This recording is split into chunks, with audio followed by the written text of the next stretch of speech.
Hi, everybody. I'm Jason Cusick. I'm the lead pastor of Journey of Faith, and thanks for being with us today.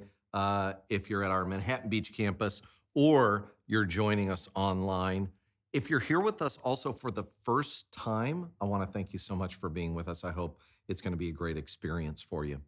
This is our fourth and final message in a series we're doing called You First, Becoming the Change You Want to See. And what we've been talking about is that we all kind of have this mental list of things we want to see changed in the world and how we want to see other people start acting. But we've been looking at different invitations from Jesus who's telling us to go first, for us to lead the way. If we want to see change in the world, Jesus says, okay, you first. Let me start by telling you just a quick story. One of my first careers was working in hospitals. I was a hospital chaplain, which meant I was there to provide spiritual care to people, patients and staff, and people of all different backgrounds and faiths, and even for people who had no religious beliefs. And the training I went through was about 2 years long, and it took place here at UCLA Medical Center when it was in the older building. And I remember applying and getting into this program, which was a learning cohort. There were six of us, a rabbi, a Buddhist monk. Sounds like a setup for a joke, but it's not. There were two female Afghani Muslims who were refugees from Afghanistan.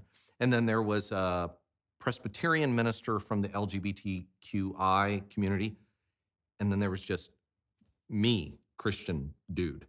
And so we all got together and we were sharing our stories and our experiences of how we experienced God in our life. And even though we were really, really different from each other, what we had in common is that we all had this heart for caring for hurting people. And it was so great just being in the same room together, kind of huddled together in our excitement as well as our nervousness about going into hospital rooms. And so we spent a day together and we shared a meal together. And it was just a really great time of connecting. Then the supervisor of the program assigns us our different floors of the hospital where we would be working. And I got mine. Mine was the liver and kidney patients. He gets up and he starts to walk out of the room. So I grab my Bible and I'm following him. And he's like, do you need something? And I'm like, I'm following you so we can go to my assignment. And he's like, oh, I'm not going with you. And I was like, ruh-roh. Oh, like, so do all of us go together to each floor? And he's like, no, all of you head up to your individual assigned floors and start going into rooms and visiting. And then we'll check in at the end of the day and we'll see what you learned. This is called learning by doing. And he could tell I was really nervous. And then he said, look, I wouldn't be sending you out there if you didn't already have enough to get started. Now, I got to be honest with you. I felt like I barely knew anything. It was exciting, but really anxiety producing. I mean, all of us were kind of like, I don't think we know enough. I mean, I'm not a professional. We all looked around like, isn't there somebody more qualified that should be doing this? But here's what I learned from that experience. Our team gathering together and being huddled together was super important and powerful, but we were actually there for a much larger purpose. And that was getting out there and sharing hope and connection with people who needed it. And whatever kind of unfinished parts of our stories and our lives and our learning, it was going to get completed by us going out. The progress that we wanted to see in our own personal lives would only come from us serving that larger purpose. And that's exactly what happened. I was thinking about that story when I was looking at the state of our world. We are blasted with news about how bad the world is and things to be afraid of and all the things around us that need to change. And some of us might have the same response. We find people with the same beliefs and values, we get together, and then we kind of huddle up and we say, man, somebody should get out there and do something. We might even pray together that God would send someone really gifted and qualified to help those people. But just like me getting sent out into those hospital rooms, Jesus is sending us. We're the ones called to bring hope. It's exciting and anxiety producing. Jesus wants to bring hope and healing to the world through our unfinished personal stories. Here's our main idea for today. We should share our personal journey with others. Today, we're going to look at a really strange story from Jesus' life where he miraculously helped a real troubled and traumatized person. And after this miracle happened, Jesus said something very unexpected. So here's where you can find the story in the Bible. It's in the New Testament book of Mark, chapter 5, verses 1 through 20. If you want to look it up, it's the second book in the New Testament. If you're not comfortable navigating the Bible yet, I'm going to have everything you need to see on this screen, but I want to encourage you to make a note of this reference and maybe go to a Bible. You could even look it up on your phone or online and just kind of get comfortable reading the Bible on your own. And as you're looking this up, let me give you a little background on what we're going to be reading. Mark compiled this book as a summary of Jesus's life. And he put together a series of stories showing the power that Jesus had over all kinds of things like illness and death. And right before what we're going to read, Jesus is out on a lake and he miraculously stops a storm. And his friends are shocked. They're kind of like, well, we didn't know you can control nature too. And then here's what happens next.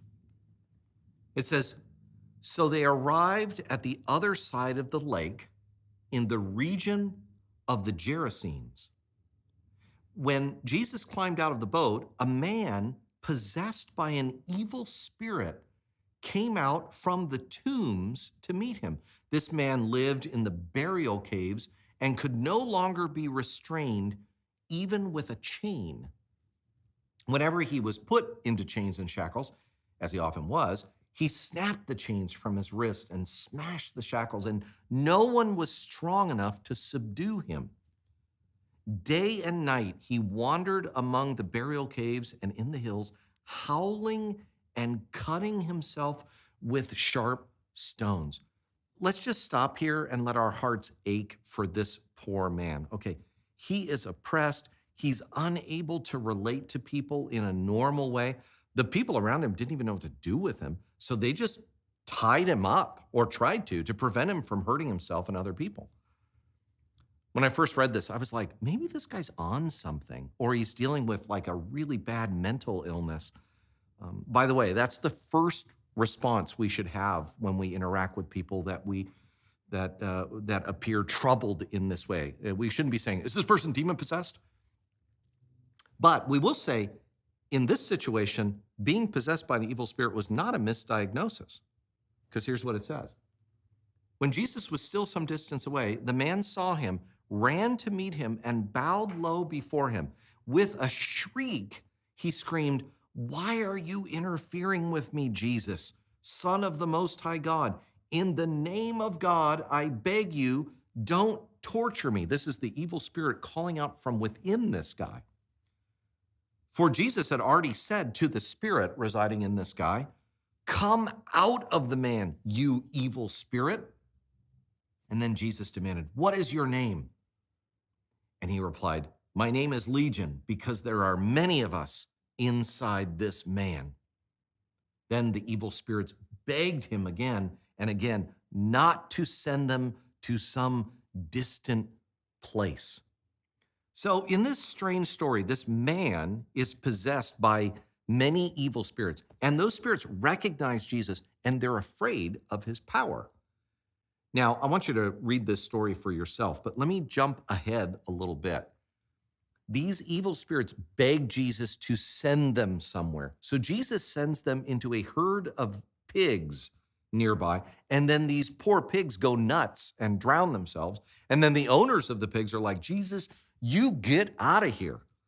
Now, I gotta be honest with you, if I was traveling with Jesus and I was choosing which events to record, I think I'd document this one because this is so unusual.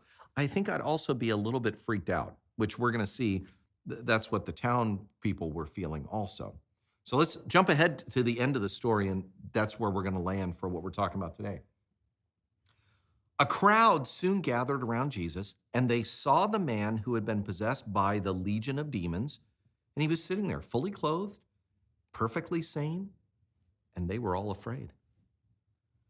As Jesus was getting into the boat, the man who had been demons possessed begged to go with him. But Jesus said, "No, go home to your family. Tell them everything the Lord has done for you and how merciful he has been." So the man started off to visit the 10 towns of that region and began to proclaim the great things Jesus had done for him, and everyone was amazed at what he told them. So this man has this life-altering experience with Jesus. He has health and hope and gratitude. And he's like, "Jesus, can I come with you?" And Jesus is like, "No. You have a story to tell. You're on mission now." Now I can imagine this guy going, "But Jesus, I want to be around you as you tell people about you." And Jesus is like, "You tell them about me." Now, this guy, newly clothed, newly sane, has new relationships right in front of him. He has a moment of decision. He can focus on his insecurities, his doubts, what he's lacking, or he can say, "You know what? The most powerful thing I have to share with people is my story. Here's what my life was like before Jesus. Here's how I met Jesus. And here's what's happening in me right now." And what was true for that man is true for us. Jesus says, "You tell them about me." Now, remember our main idea? We should share our personal journey with others. Why should we do that? Here's a couple of reasons. Number one, we grow closer to God as we join Jesus's mission. When I first became a follower of Jesus, I prayed a prayer with a kind and godly woman named Bonnie. I asked Jesus to forgive me and to lead my life. And after that prayer, I felt free and I felt excited to know Jesus more. And I said, "All right, when's the next church service or when's the next Bible study?" And Bonnie said to me, "The next thing you need isn't a Bible study or a church service. The next thing you need to do is go start telling people in your life what you just did." She was sending me out on mission. Now, let me just say something that's going to be jarring for some of you. The spiritual depth God wants for us doesn't come from more Bible knowledge, more powerful times of singing songs to God, more time at church with Christians. It comes from being on mission with Jesus.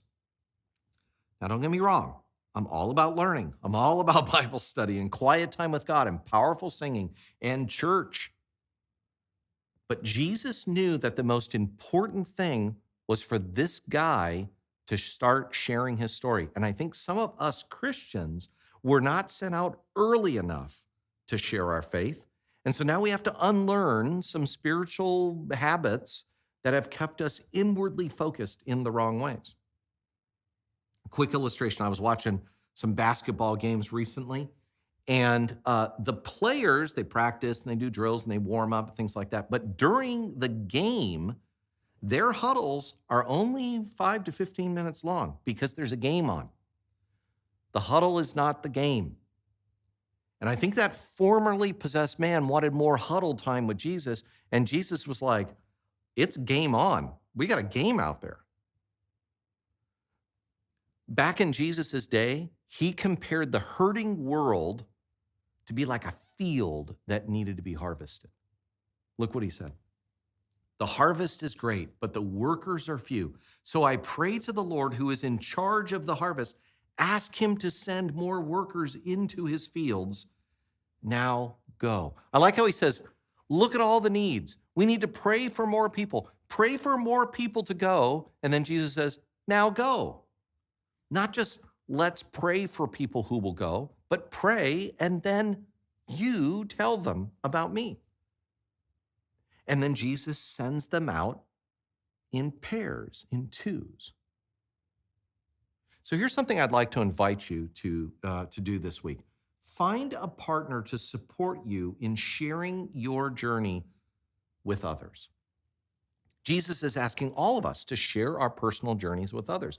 Whether you've been following Jesus for years and years, or you're just checking out faith, who is someone that you could ask to be your teammate, to pray with, to practice with, and maybe even to talk about some of those thoughts and anxious feelings you might have about actually being on mission with Jesus? And by the way, I have those feelings and thoughts too.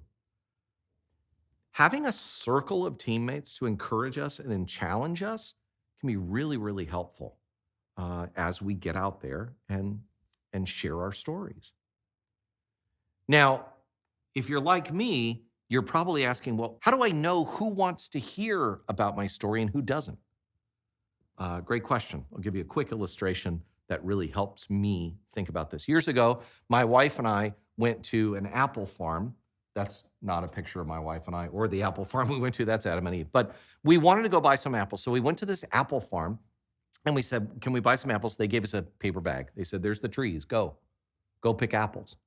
And I was like, isn't there somebody else that should do this? Like, am I qualified to be picking? I've never picked apples from a farm tree in an orchard before. And they said, it's very simple. Gently move the apple. If it's ripe, it'll come off. If you have to yank it or twist it, it's not ripe yet. It's not ready for harvest. I think that's what Jesus is telling us, that there are people who want to hear how God is working in our lives. Start sharing about your journey and what you're learning spiritually and see who's ripe to respond.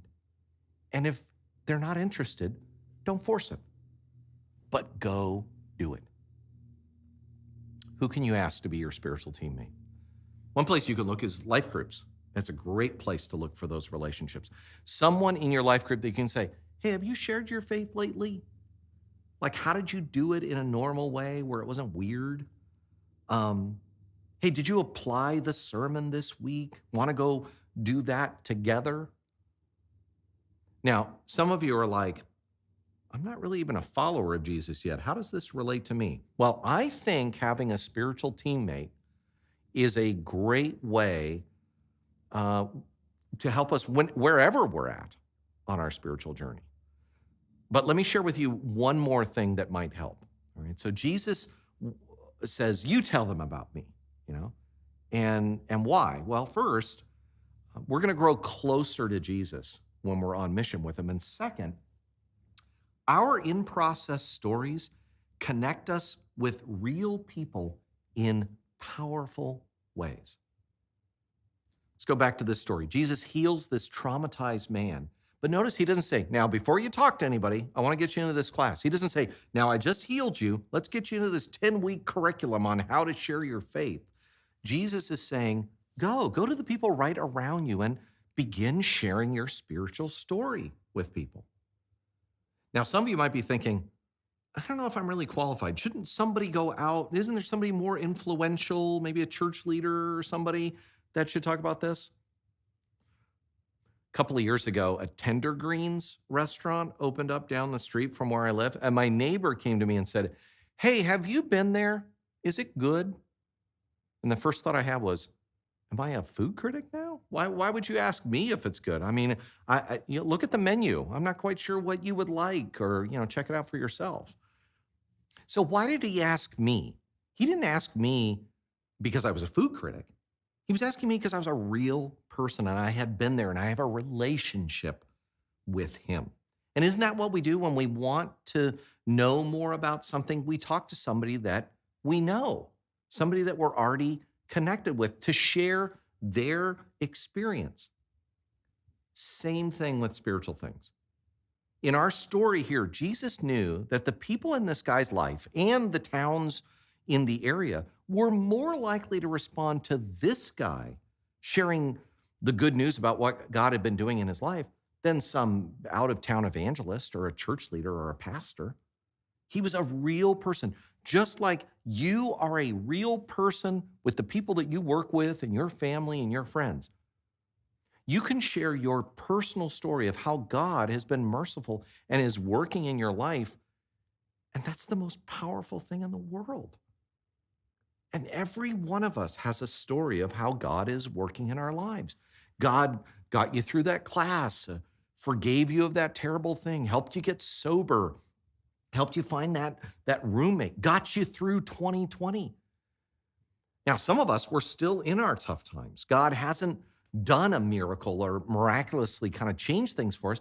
We might even still be wrestling with things spiritually, but that's part of our story, and we can share that too. God says, I want you to go share your journey with people. Now, let me specifically say something to those of you who are new to faith, or maybe even just checking out church for the first time. You can also share what God is doing in your life right now. And you're already doing this. We've spoken to many of you who have come to Journey who are just starting to learn about God and Jesus and the Bible. And you've reached out to your friends that don't go to church. And you're like, hey, you should come to church with me and check this out. This is awesome. I've never experienced this before. And they're showing up. And you're inviting your friends and they're getting involved in life groups and they're starting to serve. And I just want to thank you so much for that. And I want to encourage you to keep it up. And here's why. The research shows us that after about 2 or 3 years, Christians start spending more time with other Christians, and they're less likely to have relationships with people that don't know about God or church. And we don't want that here. So help us lead the way. Show us how it's done. As you get closer to Jesus, keep connected in great ways with the people in your life who are also looking into faith. And that's what it means to be on mission for Jesus. So here's an invitation I have for you. Share what God is doing in your life with someone who doesn't follow Jesus. What are you learning about yourself spiritually? In what way could you share with somebody something that you sense God is doing in your life, or about what you're learning in becoming a follower of Jesus? By the way, for those of you who are like theologically and academically oriented, this is what's called narrative evangelism. It's sharing Jesus through sharing our stories. And it's what we try to model every week in our messages, in our stories. We're trying to make church an environment to help us be on mission. And so our church services are also another place that you can invite people in to hear about spiritual stories. And we also model it in our life groups, where we're encouraging spiritual discussions, simple conversations where we can connect our stories with God's story. And when we're sharing what God is doing in our lives, the more conversational and natural these discussions are, the better. Like, I'll give you an example of this. We've just gotten through this awards season. And a couple of weeks ago, I asked somebody, have you seen this movie, The Sound of Metal?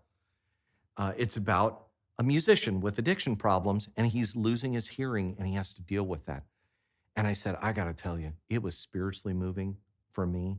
And the end of the movie really invited me to think about God and my world in a different way. And then I waited to see if he was interested in what I was sharing. And it actually opened up a really cool conversation. Now, let me go back to that huddle idea again. It would have been great to just find a bunch of other people that had seen the movie, and we can kind of nerd out with each other and talk about our favorite parts and break down specific things and explain what it did for us spiritually. But I wanted more people to see the movie that hadn't seen the movie, and I needed to be focused on that. Same thing with faith. Christian huddles are important, but we need to make sure that we're not overly focused on Christian huddles and we miss the game. Jesus is inviting us to share our personal journey with others, no matter where we're at on that journey, because there's people out there that want hope and healing. Now, before I wrap up, and I'm going to close the service with a prayer, let me just mention one quick thing that I noticed in this story. Did you notice the name of the evil spirits in this man in the story? They said that their name was Legion. And I found this picture up here because Legion is actually a word that describes a large garrison of Roman soldiers. Here's why I say this. I bet that when this guy shared his story and people heard the word Legion, They wanted to start talking about the Roman political oppression that they were experiencing. Maybe our guy wanted to talk about that too. When we're sharing about what God has done in our lives, we're going to have those moments where we're going to get sidetracked into conversations about politics or divisive issues or subjects that are really going to just move us away from the mission of sharing God's love. And I hope that this formerly troubled man was like, hey, you want to talk about Roman political oppression that we're under right now? Let me get back to sharing the personal spiritual oppression I was under and how Jesus helped me. When we or others get us sidetracked, we can just gently get back on track to sharing about God's love and hope through Jesus in a positive way. Okay, what did we talk about today? Our culture is struggling to find hope, and we're blasted with news about how bad the world is and things to be afraid of. And sometimes we just want to stay huddled with people who believe and value and see the world exactly like we do. But God is sending us out there to do something. God's saying, I'm sharing my good news and I want you to go first. And we can share our personal journey with others. And why? Because we grow closer to God as we join Jesus' mission. And our in-process stories connect us with real people in powerful ways. Will it be messy? Yes. Will we have all the answers? No. But when the world is hurting and hopeless, Jesus has good news to share through what he's done in our lives. And he's saying to us, no matter where you're at on your spiritual journey, you tell them about me. I'm going to close this in prayer, but if you want to take your next step with God, if you have questions about your faith, if we can be of support to you, or maybe you want to get connected in a group or in serving, would you reach out to us? We would love to get you involved in the mission of Jesus right here in the South Bay of what we're doing here at Journey of Faith. And then next week, we're starting a great new series of messages. I'm super excited about it. It's called Reset, Healthy Living for a New Normal. And we're going to talk about how we're all kind of needing to shift a little bit and what spiritual wisdom do we need in order to step in to this new world that we're in. It's going to be a great time together. We're going to have some great singing, some great teaching, and some great way to connect us all with each other. Please join us and maybe invite a friend. Invite somebody that's not already connected at a church in any way, and you can join us online or in person next time. Let me close this in prayer. God, thank you so much. Thank you that you've given each one of us a story. And some of them are dramatic and revolutionary, and some of them are simple and quiet.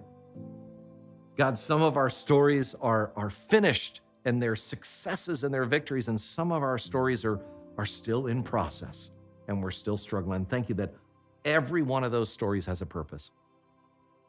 This week, God, would you prepare hearts and minds in our families, in our friendship groups, at our work? Prepare people that are ready to hear those stories, and then help us overcome those obstacles, those challenges, so we can just share those stories with others, and we're going to see people that are open and excited to hearing them so that they can be encouraged and maybe even take their next steps of faith. Thank you for that great opportunity you give us to be able to be agents of hope in this world. We thank you in Jesus' name. Amen. Thanks for joining us. We'll see you next time.